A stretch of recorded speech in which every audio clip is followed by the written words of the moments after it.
Welcome to Transformative Principal, where you learn how to be a leader and not just a manager of a to-do list. I am your host, Jethro Jones. You can find me on Twitter at Jethro Jones.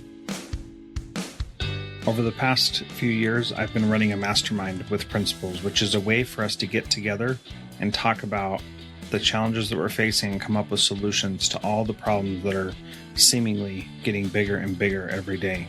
So at the end of each meeting, I ask everyone, what was most useful to you today? And here are the things that people are saying. The connection with other principals, an idea for a parent support group and how important that could be, the importance of tracking data, and how to deliver materials effectively to students when they're out of school, connections with other principals, collaboration, and new ideas. These are all feedback from what people are getting from the mastermind, and I would love to have you join us. Go to transformativeprincipal.org/mastermind or jethrojones.com/mastermind, and I'd love to schedule a chat to talk with you and see if it's a good fit for you in your situation. This episode is brought to you by John Catt Educational, a professional development publisher serving as the global leader in combining both research and practice in all materials. Find timely PD publications to support yourself and your faculty by visiting them online at us.johncattbookshop.com.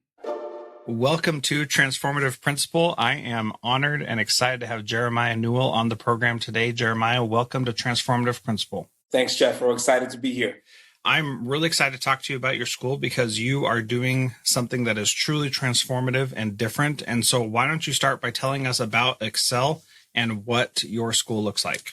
Sure, glad to do so. So Excel Academy, Day and Evening Academy, is Alabama's first charter school here in the great state of Alabama. We're located down in Mobile, Alabama, often called the state of Mobile because it predates the rest of the state and often comes up with some pretty innovative ideas from time to time. This is one of them, and I'm excited to be a part of it as the school's founder. Excel Academy is serving currently grades 9 through 12. We focus on connecting with young people who might be otherwise disconnected. They might have been in school, but feeling like they were, one among many, feeling like they're not getting the supports they needed, maybe feeling disengaged, disconnected, maybe even falling behind altogether and, not earning the credits or even dropping out. And our role as a school is to re-engage young people, to reconnect with them, to inspire them, to show them a path forward, and to help them get on that path. And so as a school, we're pretty different in that we operate day and evening. We're literally open from 8 in the morning to 8:30 at night, providing opportunities for young people for varying backgrounds and experiences. We serve the entire area. We serve 300 students in those grades 9 through 12. And we really focus on providing those social and emotional supports as well as the academic individualization to help students get where they need to be. Yeah, I just love this model because it's so vital. So you go from 8 in the morning to 8 at night. How do you make that work with teacher schedules and things like that? Because that is always the big insurmountable. How do we get people to work during that time and all that kind of stuff? Absolutely. So part of it is being very intentional about who you're serving when. So we have essentially 2 different academic programs. From 8 to 3, there is a more traditional 5-block period where students come, and most of the students in that period are younger and further for graduation. So they need the additional supports and structures of moving from class period to class period so that they can continue to make good progress. In the evening, school starts at 4:00 and goes to 8:30, Monday through Thursday. And those students tend to be older and closer to graduation. So they're having adult responsibilities. They're working during the day. They're taking care of their own children or their parents. And so they are pretty independent. They just need the additional academic structures to help them be successful beyond things like homeschool or adult ed and that sort of thing. So that's how the two models, they work together, but they're uniquely tailored based upon where young people are in their educational trajectory. And what I've found is that designing around the students you're serving, your customer, is critical to ensuring that your model makes sense and is effective. Man, you couldn't have said that better, because if we are actually serving the people that are in front of us and not trying to be everything to everyone or be something that we want that nobody in our community wants, that's going to be a huge problem. So you founded the school. How did you come up with this idea and put the things in place to make it happen? Absolutely. So I certainly didn't do it alone. In fact, I started in this work. I'm from Mobile, born and raised, a product of our public schools here in Mobile. And I was very active in high school around issues of equity and educational opportunity as a young person. And so when I graduated high school, actually, as I began my career in education, first I thought I wanted to be an engineer and changed my major pretty quickly to education because I began to get experience and exposure with all of this ideas of how we can improve education and improve the quality of schools. And that really lit a fire in my belly. So became a teacher, English language arts teacher, and then quickly began to specialize in working with models and young people in Mobile who were falling behind. We launched those models in Mobile in our school district, which is the largest school district in the state. It's kind of the New York City of Alabama, since that a tenth of the school students in the state of Alabama are educated down here every day. And so I got great experience there working in our district, and then oversaw a turnaround of low-performing schools here in Mobile, and left for a while, got my doctorate in education leadership at Harvard, and decided to come back. And the way I wanted to contribute is by being a part of the Education Foundation here in Mobile, the Mobile Area Education Foundation, which for 30 years has helped to bring new ideas and collaborate and bring resources to improve the quality of public education. And it's given a platform to be both inside and also outside at the same time, to bring forth partners and also deeply do the work around the instructional core. And that collaboration created a platform where we were asking the question as a community and a group of community leaders, from the mayor to business to community officials, of what more can we do to support our young people. And we were proud that one of the ways, when we looked at our data, we recognized that young people, while more were graduating on time, many were not graduating with the skills they really needed to make the next step in their journey. So we launched this model as a way to support our young people, to respond to a community need, both for citizens and for business, and to try to bring that collaboration forward to benefit our young people. And I've had the joy of figuring out what that model looks like and finding team members to make it happen, and seeing our young people thrive as a result. So that's kind of how my trajectory and how we launched this school here in Mobile as the first charter in Alabama. Man, that is just awesome. And so, being from Mobile, Alabama yourself, and then being able to get your doctorate from Harvard, like, I'm sure there's a whole 3 other stories we could talk about just with that, which is very commendable and excellent work on that. But let's talk a little bit about the team that you have to hire, the kind of people that you have to look for to staff your school, because, there's teacher shortage across America. Everybody has to be more intentional about how they recruit people to their school. And here you are at a school where you're going to be asking people to work in the evening, and that's not something the teachers typically do. I mean, they work in the evening at home, like preparing and planning and stuff, but not with kids in the evening. So can you talk a little bit about how you recruit and find the right people to be on your team? Absolutely. It starts with mission alignment. That's the first step. So we lead with being unapologetic about our mission to be engaged and connect with young people, and we look for educators who feel like they're having an impact where they are. Maybe they're in traditional public schools or in private schools of some sort, but really feel like they can do more. They're called to do more. They can be challenged more, and so we try to connect with teachers and educators who are in that space, who are really wanting to push the envelope, but also who would like some more flexibility and autonomy. So one of the things that we try to do for our teachers is to create the space for them to do their best work. The role of the building leader, of the principal, and the administrative staff is to support the teachers to do their best work. That's always what our job is. And so we take that very seriously by creating the intentional space. So, for example, we do half-day Fridays for students so that our teachers have intentional planning time and learning time so they can continue to iterate on their craft together. We target that around the request for professional learning that teachers give us and that we see based upon our observational data around our instructional framework. And then as we recruit, we give the opportunity for staff to visit the schools, to visit other teachers, to meet our students, and to know what the culture and climate is like in the space and to feel like it's a family, because that's what our students and staff say all the time. It's the family environment where we focus on the individual. And so that really helps to recruit folks. We also are competitive with pay. We try to pay a little bit more than all of our area districts. And so that we approach and recognize this is hard work.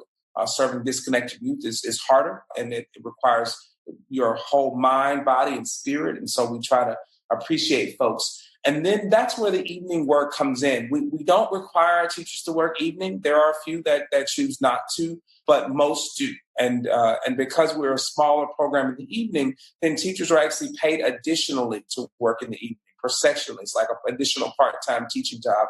And many educators have part-time tutoring or teaching jobs. Well, why not do that with the young people you serve in the building you already care about? And so we provide those opportunities for staff, and that's appealing. That's helpful from a financial standpoint, and it's also helpful from a school climate standpoint because our teachers already know how to do things the Excel way, and so it creates continuity between the day school and the evening school. We don't allow folks to work more than 2 nights a week just so that they don't get exhausted, but that's how we organize things. And it works out really well. We learned, in fact, from a model out of New York City, the Young Adult Borough Center model out of New York City DOE, and then kind of mobilized it to implement it in our area. But that's a model that's worked pretty well for us.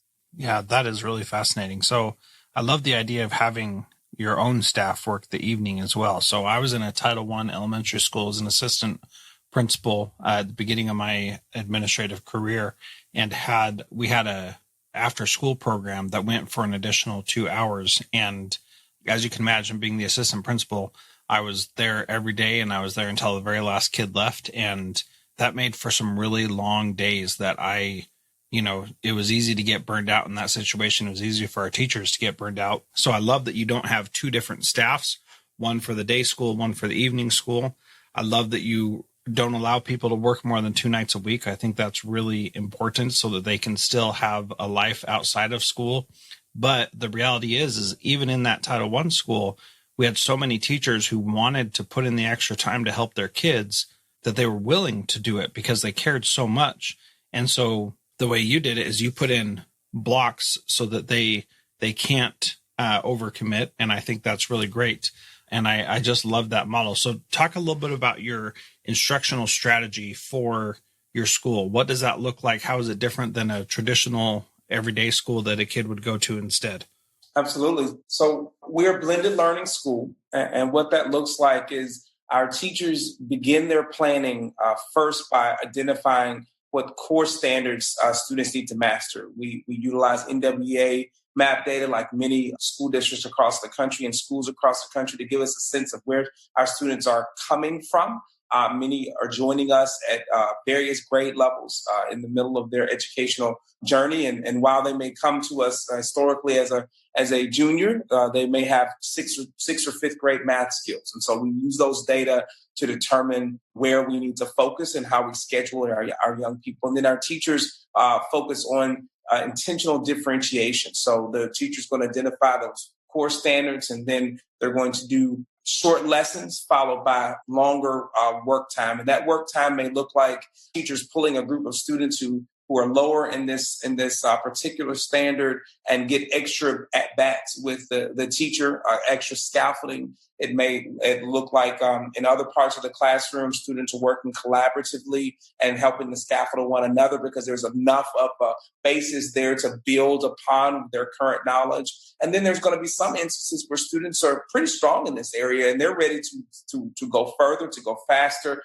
and they can work more independently and get ahead. And so that intentional station rotation differentiation that kind of often shows up in elementary school, lives across our secondary high school in every classroom every day. And so being really good at differentiation, using data and planning based upon where students are the day before is what guides our instruction. And it really has been tremendous. We've seen students using our NWA data grow 2 and 3 years in one semester because of that. And so we're really proud of that. It's really hard work, but that's where we've put our bet. We've placed our bets that differentiation is the key. And then instructional technology are then tools to make that happen. So we do use certain instructional tools and platforms that help us to differentiate appropriately, but they are plug and play. They're appropriate for one subject and then something different for another subject.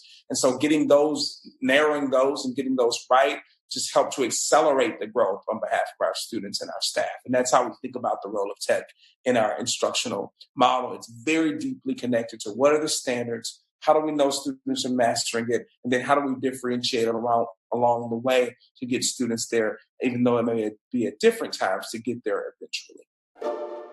Hey, guess what? I've got a book coming out. How exciting is that? It's called School X. And it's all about helping you as a principal be a designer of your school and not just a manager. So I hope you'll check it out. You can download the free chapter at schoolx.me. So just go to schoolx.me to download the first free chapter. And once you get it, hit reply to the email and tell me what you think. Looking forward to sharing that with you. That's schoolx.me.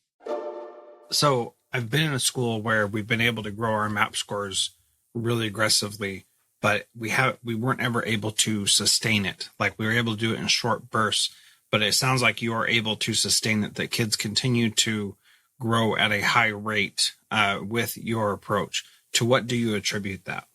Well, I think it's a couple of things. One, and it is important on the sustain piece that the way kind of the flaw with MAP is that as students grow their skill, their ability to grow faster is always going to slow down, right? Mm-hmm. So part of the speed of the growth that we see is because students come in with often slower skills. So lower skilled students tend to grow faster on MAP skills if you intentionally build their capacity academically. And so that's where a lot of that growth is coming. Now, then we look at our young people who are kind of performing at level or slightly above level. Yes, they may be growing a little bit slower, but they're still growing. And that's a good indication that if you start seeing a year of growth on high-skilled students, you're definitely still doing your job, right? You're not going to see 2 and 3 years growth on high-skilled students. That's just by the nature of how the MAP test is built. So that's one thing, just understanding what the assessment is telling us and understanding how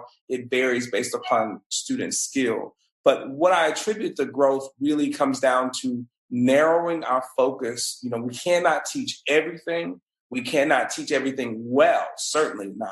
And so then being able to know where our students' cognitive skill gaps are from the grade levels before they got there, and then carefully developing a learning plan that helps them break through those misconceptions and actually demonstrate that skill has really been helpful. And then the second piece is intentional vertical articulation.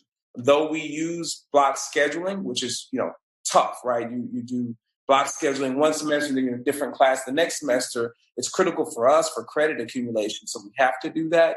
But the other thing we do is we make sure that English 9 course that may be in the first semester, the English 10 course picks up in that English 9 course. And the teacher knows the kids coming in, they've got the data on the kids coming in, and there's a nice handoff between teachers over the course of the year. So they're intentionally building their skills over time. So that also helps to see that sustained growth versus, you take this math teacher and then you take something else and it's not connected and your skills aren't intentionally growing. So I think those things are really what drive the growth scores that we're beginning to see as a school. Yeah. So I want to talk about the credit recovery and acceleration and maintaining credit as well. But first I want to talk about how you do that handoff. If somebody's going from English 9 in semester 1 to English 10 in second semester, how do you handle that handoff between the teachers so that there's good continuity, they know the kid well enough, and they're able to provide the supports for that kid as they transition like that?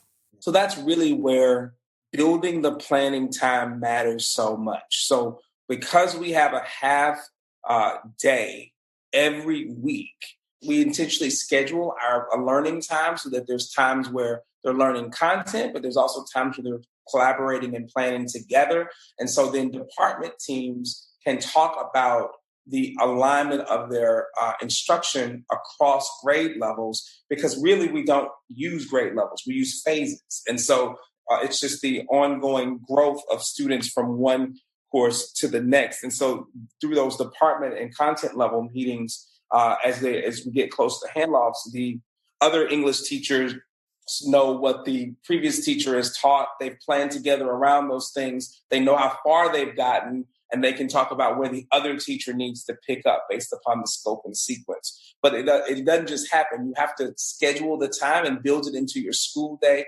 so that the planning can actually happen versus hoping it happens after school when everybody's exhausted during a staff meeting. I mean, that just doesn't work. So that's the thing that had to give, is we had to be intentional about our school schedule to enable that half day once a week to do this intentional kinds of planning. Yeah, I really like that, because that's in schools, we often make this time and then we don't know really how to utilize it effectively. And what I'm hearing you say is you take this time that you have and you intentionally devote it to teachers talking about students, about where they're at and where they're going and how they can support them and all that stuff, and using that time really effectively and really focused and providing a lot of it. Half day on Friday, that's more than just like, an hour and a half, one day a week, which is what my experience has been. So I really, really like that. And you've got to really drive a stake in the ground and say, this matters and we're going to hold this time sacred and not, waste it on other things that so easily come up that we feel like we need to have a meeting about. How do you manage that balance of not letting things take over that time and keeping that time sacred? Yeah. So when it comes to things that are whole school announcements, meetings, things we have to figure out as a group, because we're very much founding and learning our way together as a team, we schedule out our alternative time for that. So for staff meetings, that sort of thing, we'll schedule that after school during the week and on that for 30 or 40 minutes so that it protects our sacred time of instruction. And the other thing is we invest. We have a fantastic instructional coach who helps to hold those meetings sacred and plan for them. You have to invest not only the time, but the instructional capacity and expertise to make that happen. And so you put those things together, and it helps to hold that time sacred. And we see good capacity being built in our staff because of it. Yeah, that is so good. John Catt Educational supports high-quality teaching and learning by providing publications that are research-based, practical, and focused on the key topics proven essential in today's and tomorrow's schools. The latest John Catt publications include a book whose bold, transformative ideas amaze and infuriate people around the world, according to one reviewer, a title from global leaders in curriculum planning, practice, and retrieval, one book that says stop talking and start doing with regard to teacher well-being, and much more. These books, used by educators of all roles across North America and worldwide, amplify fresh, engaging voices with practical strategies to create transformative change. Learn more in our show notes at jethrojones.com/podcast. Let's talk about credit and how you support kids with credit, because typically if kids are a little bit older and are disengaged from school, they're going to have great credit holes and not have what they need to graduate. How do you help them accelerate so they can graduate on time or get them, their credits as quickly as possible? What do you do with that? Yeah, so it's so true. Students who come in behind. Really, one of the most important things that we offer is we do not schedule around grade levels. We schedule around what students need, and so we try to utilize then phase-based approaches to organize students. Foundation phase is focused on kids taking primarily 9th and 10th grade level classes. Preparation phase is more primarily those focused on 11th grade classes and ACT and those kinds of things. And then 12th grade is called our Excel phase, named after the school, and it's focused on post-secondary opportunities, internships, dual enrollment, AP, technical and academic dual enrollment, those kinds of things. So 3 phases. Through the course of every year, students have an opportunity to take 5 classes a semester, so an opportunity to earn 10 credits in the year because we use block scheduling. And that block scheduling is going to give them what they need. So we're not going to stop them from taking English 11, even though they came to us as a credit-bearing 10th grade. Absolutely not. We're going, whatever's next in your progression, that's what you're taking from fall and spring. So that puts a lot of the ownership on our students to be able to then say, okay, the master schedule is not my barrier here. What is my barrier is earning these credits and showing mastery and moving forward. And so that really helps using that flexibility of credit. Also, students have the opportunity to do some additional credit recovery outside of the school day. Remember that I talked about the time from school gets out at 3 and 4. From between 3 and 4, students instruction is still available for students from the day to do credit recovery, to do twilight school that allows them to earn some additional credits, even beyond the 10 that they could possibly earn. So with all of those applications, students can earn 10 plus credits a year. And so it's 24 credits in the state of Alabama to graduate. So in 2.5 years, if they pass everything and work really hard and came in with no credits, they could still earn that high school diploma and also have experiences of dual enrollment, and internships, and things that are going to help them set on a path, not just to graduation, but graduation and ready for the next level. So that really provides a sense of hope. It's intentional, and that really makes a difference for our kids and our parents as well. Yeah, I'm glad you said hope, because that's the word that I was thinking that was describing this. So in my last year as a principal, I was the principal of a homeschool and a prison school.